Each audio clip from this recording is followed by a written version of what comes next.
कौन कौन से इंडिकेटर होते हैं? और कल हमने पीएच स्केल के बारे में पढ़ा था, और पीएच स्केल क्या यूज करते हैं ये भी पढ़ा था।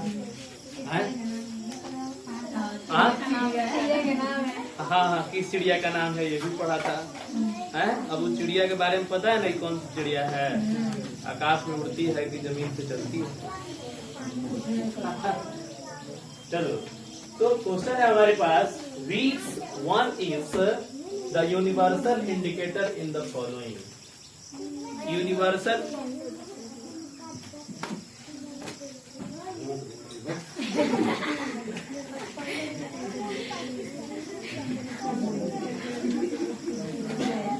हाँ, which one is, सबसे देखो इस धरती पर कोई बदमाश होता है ना, तो सबसे बड़ा बदमाश लड़का होता है। जितना उसके पास एनर्जी होता है ना, उतना एनर्जी हम लोगों के पास नहीं रहता है।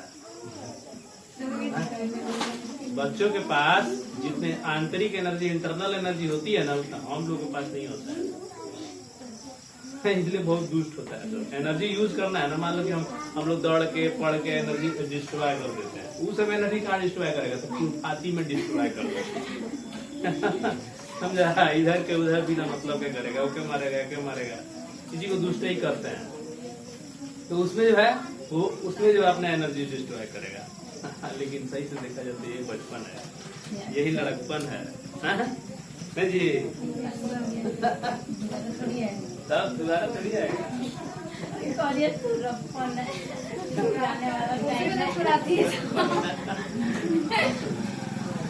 इस समय सब माफ रहता है। बचपन में बच्चों की गलतियां माफ रहती है कि चलो भाई बच्चा है, गलती कर दिया, है ना, तो उनकी गलतियां जो है माफ रहती है। आपकी भी गलतियां माफ होती होगी घर पे? भले ले जाके जो है घर का सारा सामान उठा के बेच दीजिए, तब भी है अरे बच्चा तुरबो करेंगे, उसके बाद जाएंगे जाए ओकर बाद ले आके रोटियों खिलाएंगे। ज्यादा पिटाई दो, बड़े पिटाई बेच दो, फिर बड़ा होने तक कमा के दी। चलो, और हम चाहते हैं कि तुम लोग को रोज मिले घर पे, सुबह शाम मिले, है ना, ताकि तुम लोग ठीक रहो, घर का सामान मत बेचो, पढ़ाई जो है एकदम ध्यान से करो, ठीक है, बदमाशी मत करो। हम कल्पना करते हैं सबके पिता ऐसे ही हो, पीटने वाले, हाँ, दोनों प्यार करने वाले और पीटने वाले दोनों, है ना? हाँ, टाइम पे बदल जाए। टाइम है तो मार के, टाइम है तो बस हम हमका चाहिए पैसा लो गाओ पढ़ते का।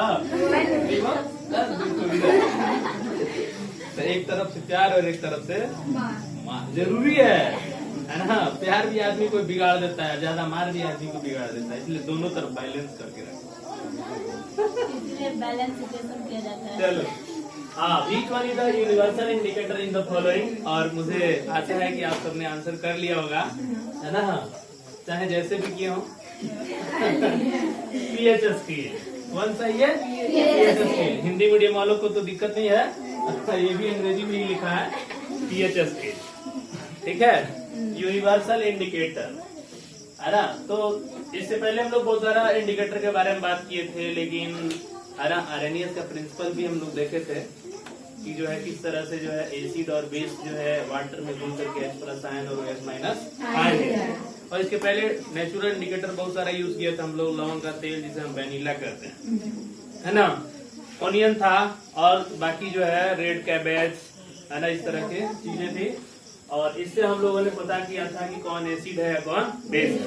लेकिन कल हम लोगों ने पढ़ा था पीएच स्केल, है ना, तो ये भी हमने देखा था कि आखिर इसकी जरूरत क्यों पड़ी, क्यों जो है पीएच स्केल की जरूरत पड़ी, ऐसा क्या कंडीशन आ गया। तो इसमें हमने देखा था कि एसिड और बेस, है ना, ये बहुत डेंजरस सब्सटेंस होते हैं, डेंजरस सॉल्यूशन होते हैं, है ना। इसकी डेंजरस का मतलब पता लगाना बड़ा मुश्किल है ना। बाकी नेचुरल इंडिकेटर से बस वो बता सकते थे कि जो है कौन एसिड है कौन बेस है, लेकिन स्ट्रॉन्गनेस का पता जो है उससे नहीं था। है ना। और जो है पीएच स्केल से हम ये पता कर पाए कि हाइड्रोजन की शक्ति किस में ज्यादा है ना। किस जो है सॉल्यूशन में हाइड्रोजन की शक्ति ज्यादा है, प्रोटेंज ऑफ हाइड्रोजन, उसी का नाम पीएच स्केल है। The pH scale is an instrument which measures the power of hydrogen और a concentration of hydrogen in a solution that is acidic और बेसिक, है ना। मतलब उसमें जो है पीएच स्केल हाइड्रोजन की शक्ति मापी जाती है। आपने कल स्केल पर देखा था कि किस तरीके से पीएच स्केल तो 0 से लेकर 14 तक नंबर अंकित हुए थे, हैं? और वहां हमने देखा था कि 0 से 14 की ओर, यानी 0 से 14 की ओर जब हम जा रहे हैं तो उसकी जो हाइड्रोजन की शक्ति है वो कमजोर होती जा रही है और वो ज्यादा क्षारीयता की तरफ हम लोग बढ़ते जा रहे हैं, ऐसा हमने देखा था। और ये भी हमने देखा था कि किस तरह से जो है जो उसका पीएच स्केल का जो मिड पॉइंट था 7, ये 0 था, ये 14 था, और यहाँ पे हमने पीएच वैल्यू कितना देखा था, 7 देखा था। और यहाँ पे सॉल्यूशन क्या था, बोलो, न्यूट्रल था, ना तो एसिड था और ना बेस था। यहाँ पे सॉल्यूशन कैसा था, न्यूट्रल था, यानी उदासीन था। क्या था, उदासीन। उदासीन जानते हो, हाँ ठीक है, उदासीन है समझ में। ये उदासीन था, इसकी तरफ हम लोग बढ़ रहे थे तो क्षारीयता यानी बेसिसिटी बढ़ रही थी और घट रही थी। क्या इस डायरेक्शन में 7 से 0 की ओर, हाँ, क्षारीयता यानी बेसिसिटी घट रही थी लेकिन एसिडिटी बढ़ रही थी। ऐसा समझ में, एसिडिटी बढ़ रही थी। इतना हम लोग काम किए थे। अब देखते हैं कि आखिर हमारे डेली लाइफ में what is the importance of pH in our daily life. ऐसा समझ में, तो नेक्स्ट टॉपिक हम लोग का है importance of pH. Importance of pH in our daily life. In our daily life, हमारे दैनिक जीवन में पीएच का क्या महत्व है। हमारे दैनिक जीवन में पीएच का क्या महत्व है।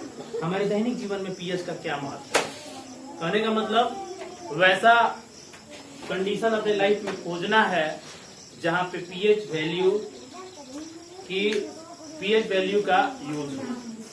इससे बढ़िया, सबसे बढ़िया एग्जांपल सबसे पहले हम अपने बॉडी में लेते हैं, ठीक है।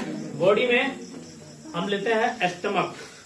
स्टमक में क्या होता है आपको पता होना चाहिए, है ना। स्टमक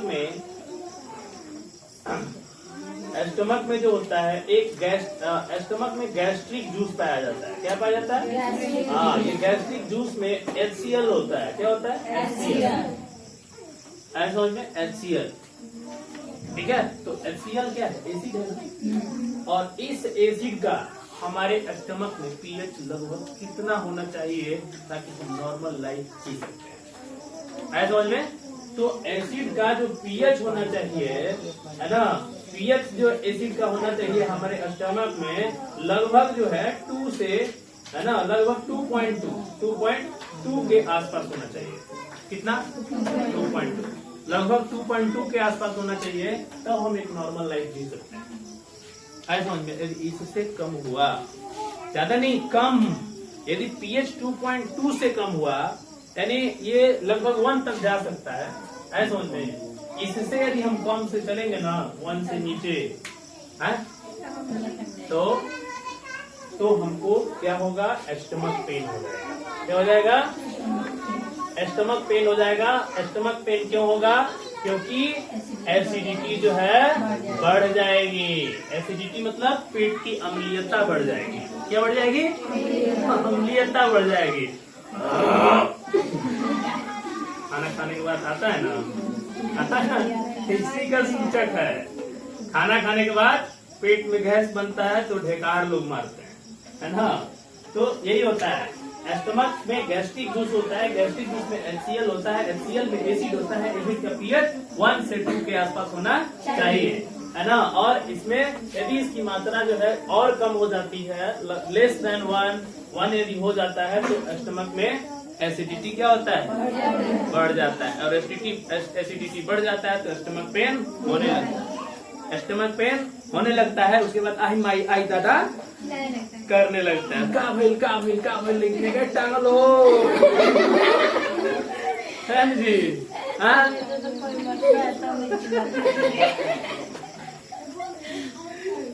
टांगल हो, कोई मरता है तो उठावल हो, ऐसे बोलते हैं। तुमको मालूम नहीं है? टांगल होगा मतलब टांग लो, ले चल लो, जैसे मन करो वैसे है ना? ठीक है। हाँ देखो, तो स्टमक पेन जब हो जाता है तो पेट में एसिडिटी के बढ़ने के कारण होता है। ठीक है, आए समझ में? ठीक है, तो जब इस तरह से हम हमारे शरीर के अंदर जब उथल पुथल आए, है ना, तो हमको ज्यादा सोचने की जरूरत नहीं है ना? ये हमारे पेट के अंदर एसिडिटी को क्या कर दिया है? बढ़ा दिया है। और एसिड को, लोहा लोहे को काटता है, तो एसिड को कौन काटता है? बेस काटता है। कौन काटता है? हाँ, लोहा लोहा को काटता है, लेकिन एसिड को कौन काटता है? बेस काटता है। एसिडिटी बढ़ गया है तो बेस खा लो, जाओ किधर बेस मिलेगा उठा के खा लो, बेस खा लो। पहले समझ ले बेस होता क्या है। कौन चीज खाएगी? कुछ नहीं ना खा लेगी। आज बेस कहीं मिले खा लो, कहाँ मिलेगा? जाओ जंगल में खोजो, बेच के खा लो। बेच की कुछ खाओ, बेच के खाना पड़ेगा तुमको। देखो, एसिड को बेस काटता है। आओ, एसिड को कौन काटता है? बेस काटता है। तो वो बेस कौन है? उस बेस को कहते हैं, है ना? कहने का मतलब ये है कि है न तो होने, है न तो है न होने, एक दूसरे के अपोजिट है ना? एन होने एक दूसरे के अपोजिट है। तो एसिड के एंटा एसिड अपोजिट है ना? तो एसिड एंड में एंटा लगा दो। क्या लगा दो? एंटा एसिड। एंटा एसिड हम लोग खाते हैं। क्या खाते हैं? एंटा एसिड एक प्रकार का बेसिक इन नेचर होता है। किस कौन सा नेचर होता है? हाँ, बेसिक इन नेचर, यानी क्षारीय जो होता है, क्षारीय प्रकृति का होता है ना? बेसिक, ये क्षारीय प्रकृति का होता है। कौन होता है? एंटा एसिड। एंटा एसिड। हाँ, तो पेट में दर्द होगा तो क्या खाओगे? एंटा एसिड। क्या खाओगे? दुकान पे जाए एंटा एसिड तो मिल दो, एंटा एसिड। तो एंटा एसिड कहने का मतलब जब पेट में दर्द होता है तो एंटा एसिड थोड़े होता है, तो इनो देवा इनो लेके पी लेते हो, ORS का घोल लेके पी लेते हो, है ना? इनो, तो इनो मांगते हैं एंटा एसिड के रूप में। वो एंटा एसिड का कॉम्बिनेशन है, ऐसा समझ में? तो बेसिक इन नेचर एंटा एसिड ही ऐसा है जो स्टमक के एसिडिटी को क्या कर सकता है?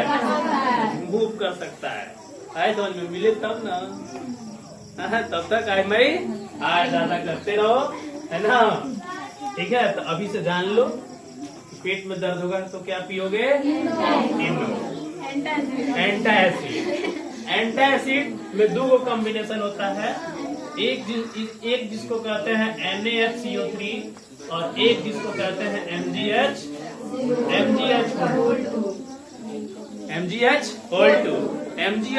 कहने का मतलब है मैग्नीशिया से दूध मंगा के P low. Milk of magnesia, इसका नाम क्या है? Milk of magnesia. Milk of magnesia जो है ये एंटा एसिड का काम करता है। Milk of magnesia, MgOH। OH लगा है ना? OH लगे तो एसिड बेस, OH लगे तो बेस। देखो यहाँ पे MgOH ये मिल्क ऑफ मैग्नीशिया है। आया समझ में? स्ट्रॉन्ग बेस है कि वीक बेस है? वीक बेस है। कौन सा बेस है? वीक बेस है।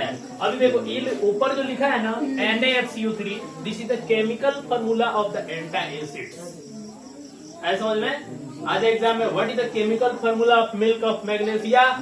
हाँ, ऐसे मत करना एग्जाम में, अरे लड़का आ गया। Milk of magnesia, MgOH। कान के नीचे मारेंगे पड़ाक, बेचैनी हो जाता है क्या तुम? सब कोई मन लगा रहा है पढ़ने में, बतियाने में, मारेगा बोतल अभी ठीक हो जाएगा।